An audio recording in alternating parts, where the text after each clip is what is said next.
Okay, so hiring does not end when someone signs the appointment. Success depends on how new employees are welcomed, trained, and integrated into public service culture. Onboarding and induction ensure that new hires understand the agency's mission, rules, service standards, and ethical expectation. Without a structured onboarding processes, no, even qualified hires can fail due to confusion, poor guidance, and weak cultural integration. In government, onboarding is more than orientation. It includes public service socialization, teaching employees how to behave ethically, follow due process, respect citizens, and work within bureaucratic systems without losing responsiveness. This is where values like integrity, transparency, and service excellence are strengthened early. And this topic is high practical. We will focus on realistic onboarding steps, the mentoring, performance guidance, and the creation of supportive environments. So new employees become effective and committed public servants, not just staff members. Ano po? I will now give the floor to our presenter to discuss onboarding, induction, and public service socialization, including best practices for helping new employees adjust, perform effectively, and embrace public service values. Please post your question in the Zoom chat for our Q&A after presentation. Go ahead, ma'am. So now po, I will be continuing my presentation on onboarding, induction, and public service socialization.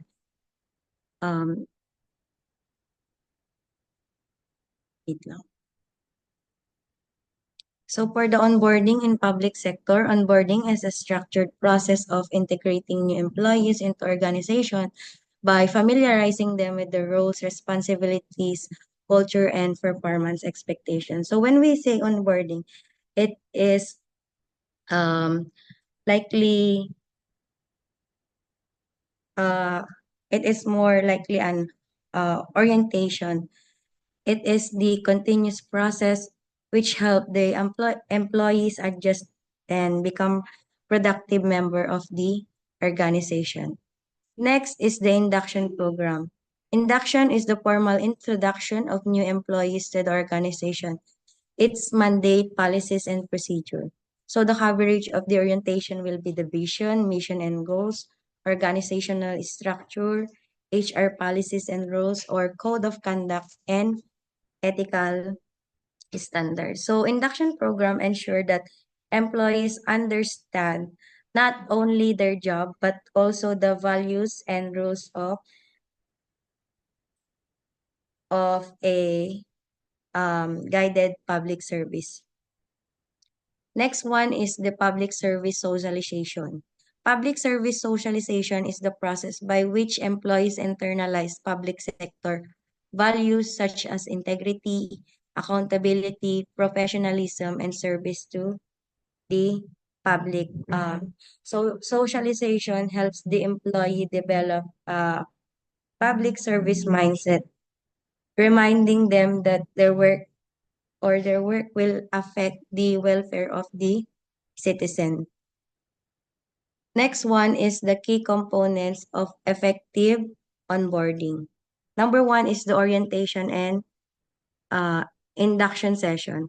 So for this orientation and induction session, we have to introduce new hire to the organization's mission, vision, value policies, and culture. To familiarize the employees with our organizational structures, rules, and key wala. Wait lang.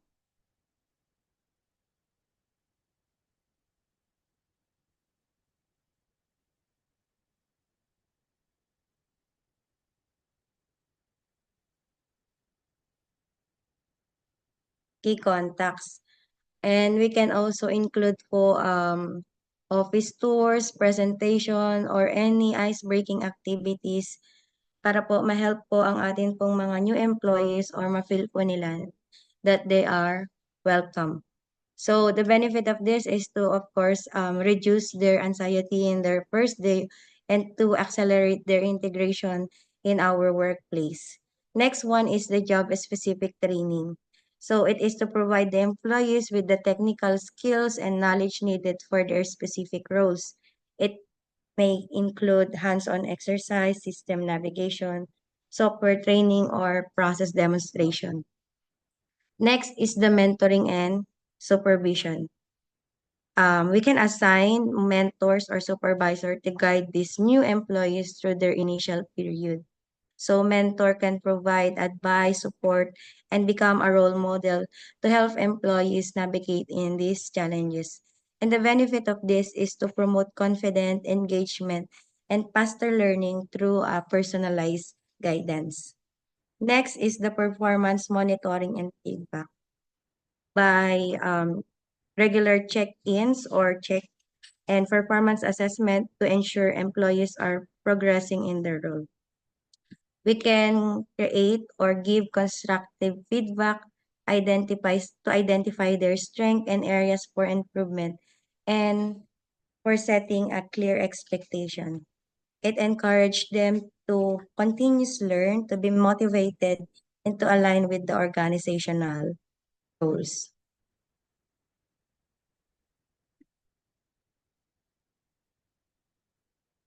Next one is the importance of onboarding and socialization. Of course, as our professor said, Dr. Abante said, it is to foster employee adjustment also for the higher job satisfaction, strong ethical orientation, and reduce early turnover. Pag kasi meron tayong faster employee adjustment, ibig sabihin, the employees quickly understand their roles and responsibilities and organizational expectation. That's why we do this onboarding and socialization. As a result, employees can become productive sooner and contribute effectively to our teams or to the team. Next is for higher job satisfaction. It will clearly understand their role, support, and development opportunities, and the sense of belongingness and motivation. As a result, the employees were more be engaged and committed and more likely to remain in the organization or to the institution. Next is a strong ethical orientation. So if we introduce the employees to the organization values, ethics, and expected behavior, it will align it to the standard of to conduct also and professional integrity. It encourage ethical decision making and foster professional or foster responsible workplace culture. And lastly is to reduce early turnover. When we do the proper onboarding and socialization, it is more likely to address and to clarify or clarity, social integration, and skills preparation, which is the key reason for early resignation. That's why, as a result, employees are likely to leave within the first month, serving recruitment and training costs. Next is the best practices under Prime HRM.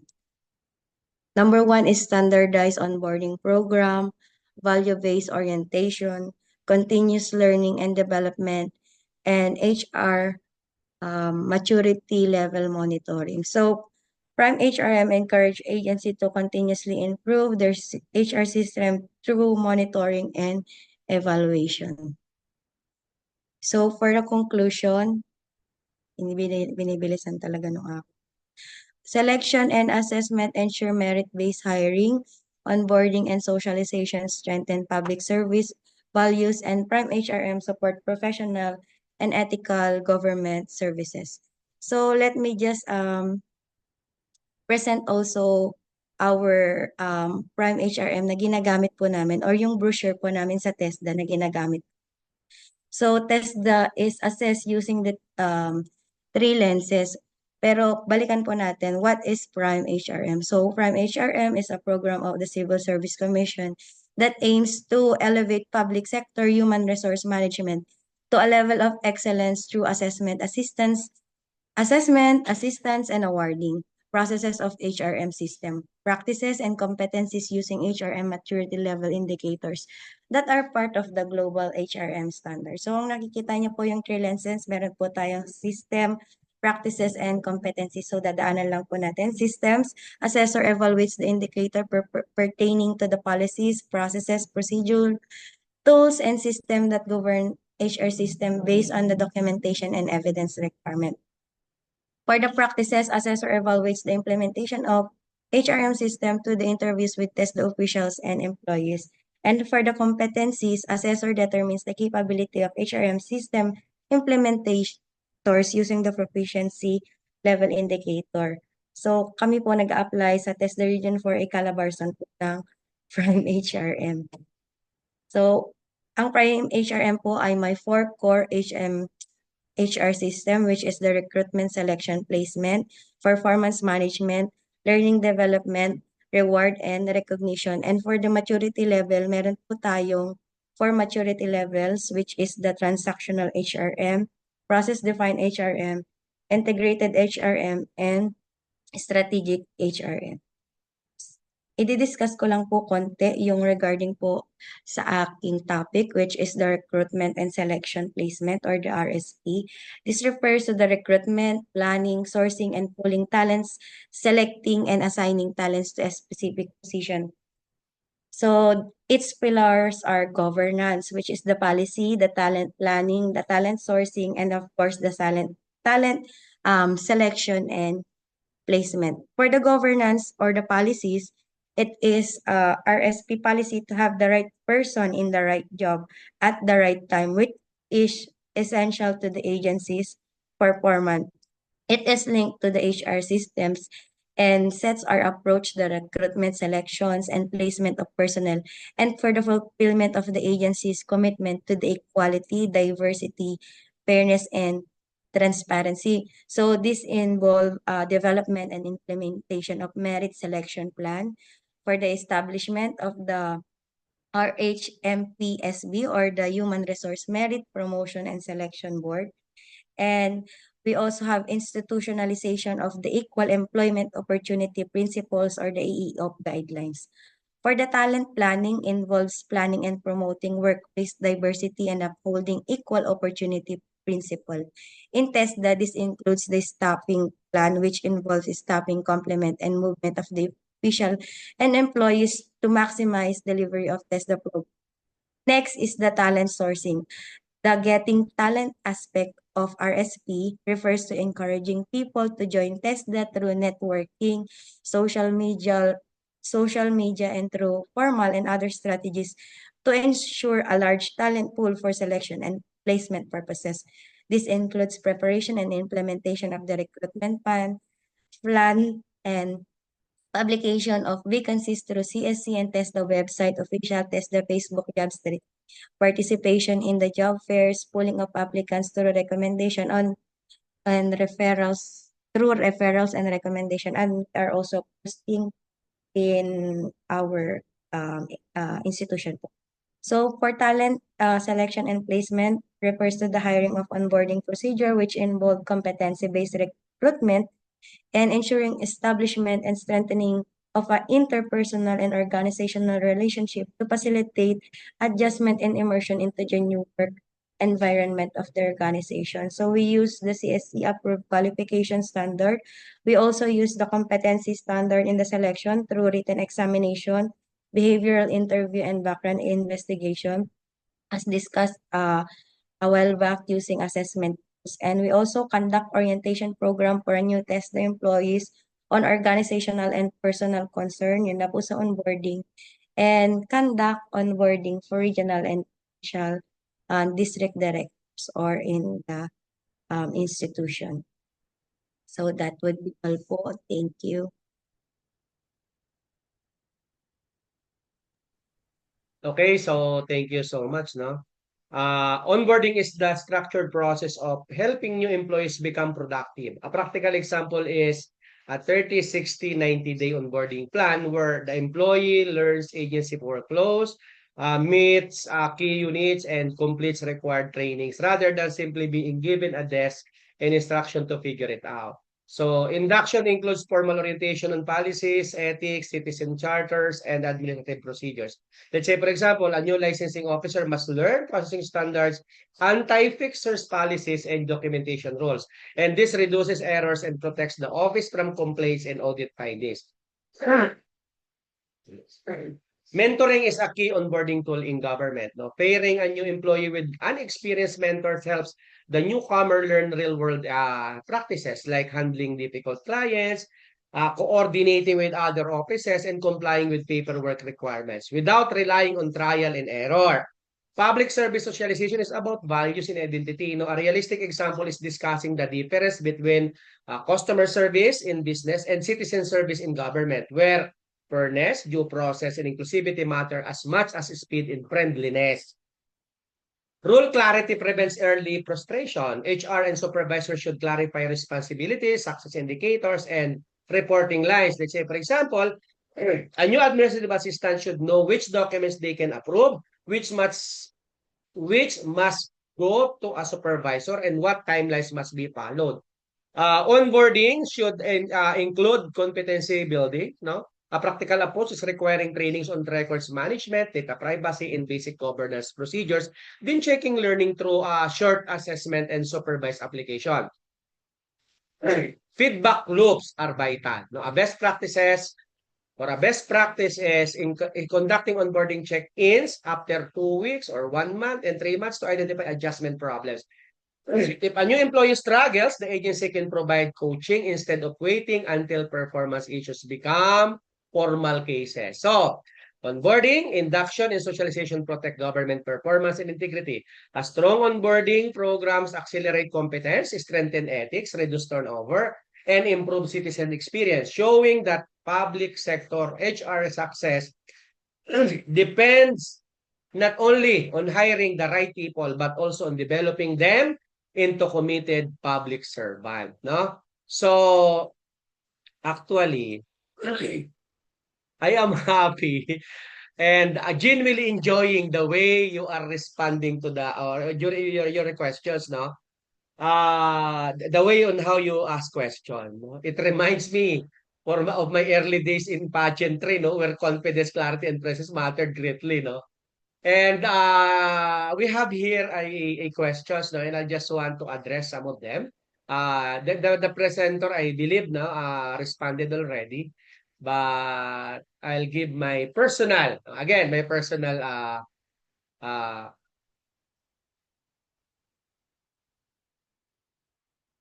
experience and based, of course, in my readings, no, and some other, no. So the question goes like this, ano, why the government would like to implement the law, but when on crossroad, sasabihin nila sumunod kung ayaw, mag-resign. Eh, by the law, hindi na yon ang pinapagawa.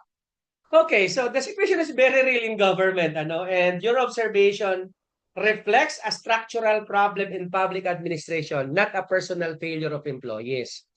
It happens because of the gap between the law as written and the law as implemented, compounded by power dynamics, weak accountability, and fair-based management culture. Again, laws and policies are often well-intentioned, but when implementation reaches the operational level, conflicts arise. No? Many laws are written broadly, leaving room for interpretation. So when agencies reach a crossroad, budget limits, political pressure, deadlines, or public criticism, leadership sometimes prioritize organizational survival or compliance optics over strict legal or ethical correctness. No? The statement, sumunod ka na lang kung ayaw mong mag-resign, reflects a command and control culture, not the rule of law. And this happened when authority is exercised based on position power rather than legal mandate. In practice, some supervisors, managers equate obedience with loyalty even when the instruction already deviates from the intent or letter of the law. Many public servants are placed in a moral and professional dilemma. Parang nakaka-relate ako no, kung nasa government agency. On one hand, they are bound by law, civil service rules and ethics. On the other hand, they face implicit threats, bad performance ratings, stalled promotion, reassignment, or isolation. And if they questions instruction, this create forced compliance, not lawful compliance.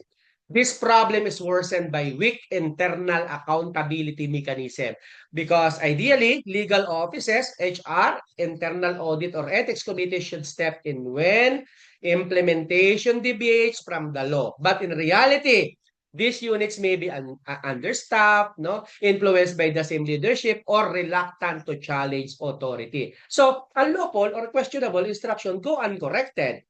There is also a misunderstanding of obedience in public service because under public administration principles, obedience is to constitution and the law, no, not to personalities. Because civil servants are not required to follow orders that are illegal, unethical, or clearly beyond authority. However, this principle is often not practiced because it requires strong institutional protection, which many agencies lack. No? Fear plays a major role. Many employees comply because, why do they comply? They need a job. They have families to support.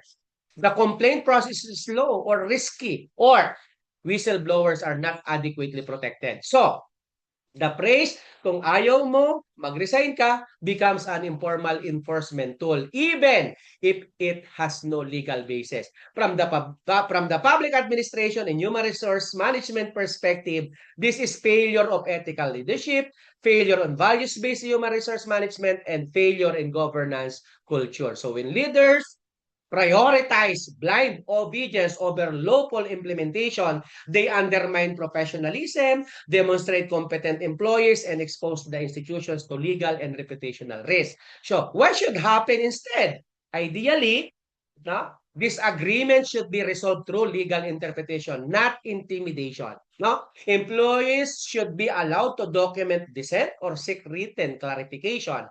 Human resource and legal units should protect employees acting in good faith, and leaders should model law-based decision-making, not fear-based control. The bottom line, the government may want to implement the law, but at the crossroad, power, fear, and convenience sometimes override legality.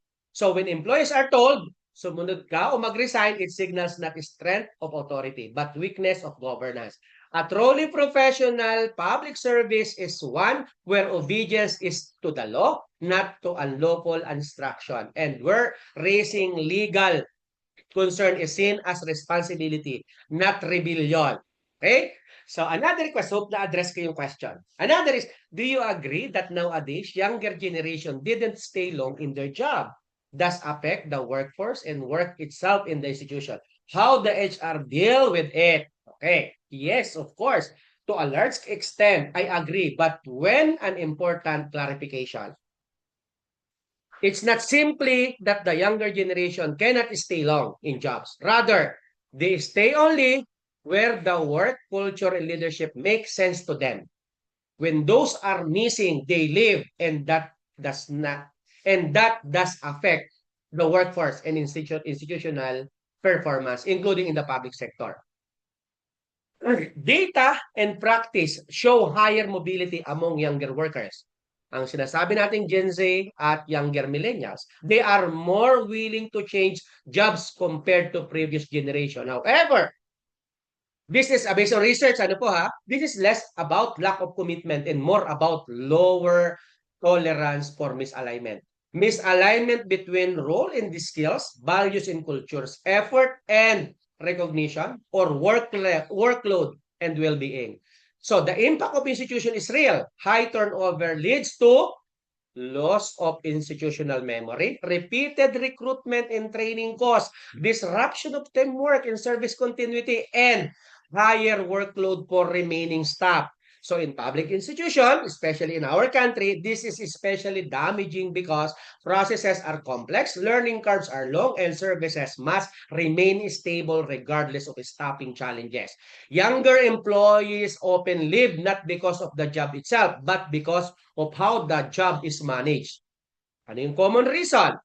unclear roles and expectation, yung mga HR dito, lack of mentoring and feedback. Bahala ka dyan, kaya mo yan, ito yung trabaho mo, ito yung description mo. No? Rigid hierarchies with little voice, outdated systems and slow processes, and leaders who equate obedience with engagement.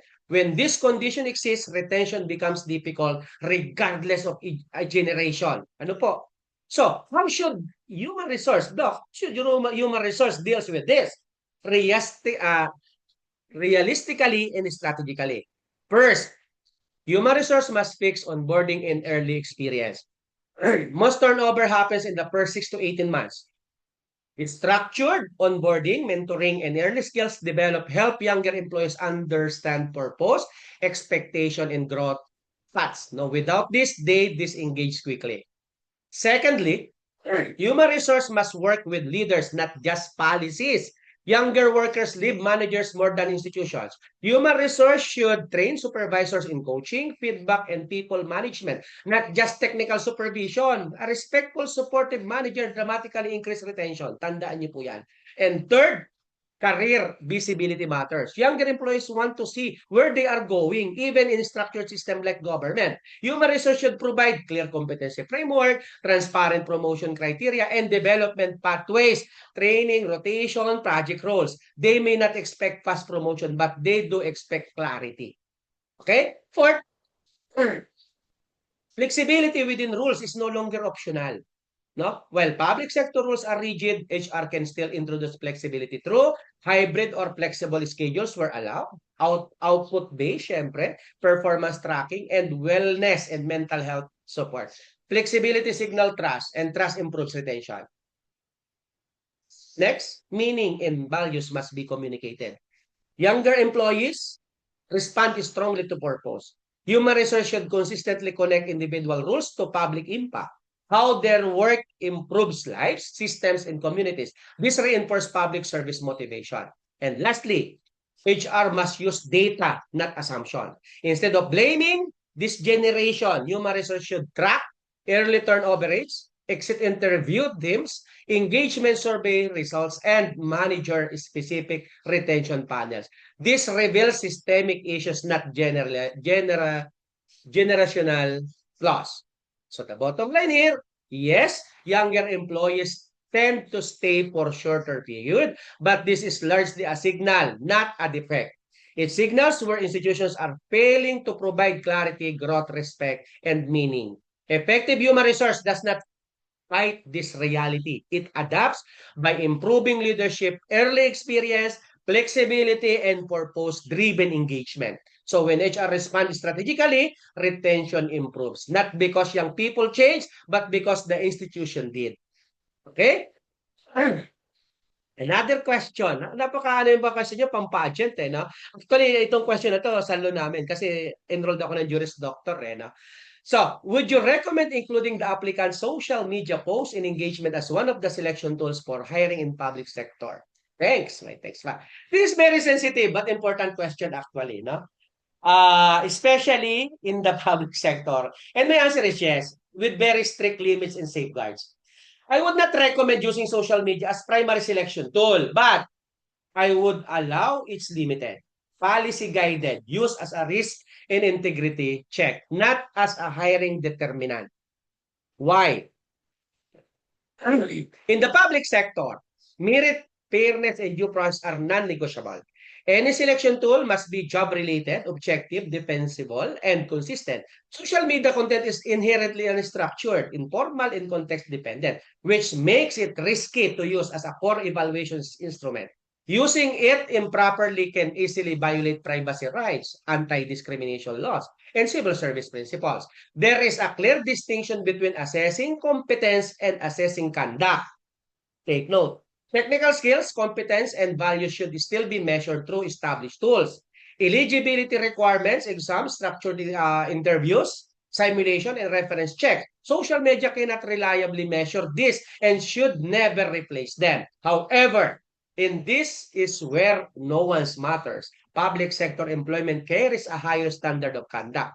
public servant represent that state, no? In limited circumstances, publicly available social media content may reveal serious red flags related to hate speech or discriminatory behavior, explicit incitement to violence or lawlessness, clear threats to public safety or integrity, conduct grossly inconsistently with public service values. In this case, social media review functions more as an integrity and reputational risk screen, not a performance predictor. The biggest danger is bias because social media content can expose information that HR is not legally allowed to consider. Religion, political views, health issues, family status, gender identities, or even socioeconomic background. Once seen, these factors cannot be unseen, which puts the entire selection process at legal and ethical risk. That is why, if social media is used at all, it must follow strict rules. Again, only publicly available content. No fake accounts, no private access. Applied only after shortlisting, not during initial screening. Focus solely on behavioral red flags, no, not opinions or lifestyle. Review by a designated ethics legal officer, not line managers. Fully documented with clear criteria and justification, and never used as the sole basis for rejection. From an HRM and governance perspective, consistency matters. No? If social media screening is applied to one applicant, it must be applied to all candidates for the same position. Selective checking invites allegation of bias, targeting, or discrimination, especially in government. We must acknowledge generational and contextual realities because younger applicants use social media differently, often casually and informally. Posts made years ago may not reflect current maturity, values, or professional behavior. Penalizing applicants for outdated or contextless content can be unjust and counterproductive. Ano po? So in many public sector rules, especially frontline service, regulatory, law enforcement, education, and leadership position, reputational risk is real. In these roles, a narrow, value-based review may be justified, but always a supplement, not a gatekeeper. No? So what should HR do instead? Ano ba yung mga possible gawin?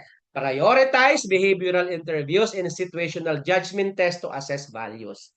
Use reference check, focus on conduct and professionalism. Strengthen ethics-based scenarios during interviews. Invest in provisionary evaluation and early performance monitoring.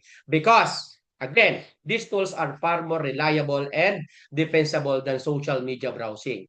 The bottom line here, I would not recommend social media posts and engagement as a standard selection tool in public sector hiring. However, a careful regulated post shortlisting review of publicly available content is strictly for integrity and risk purposes may be justified in certain rules. So in public service, how you decide matters as much as who you hire. No? Any tool that threatens fairness, legality, and trust, even if convenient, must be used with extreme caution. Ano po?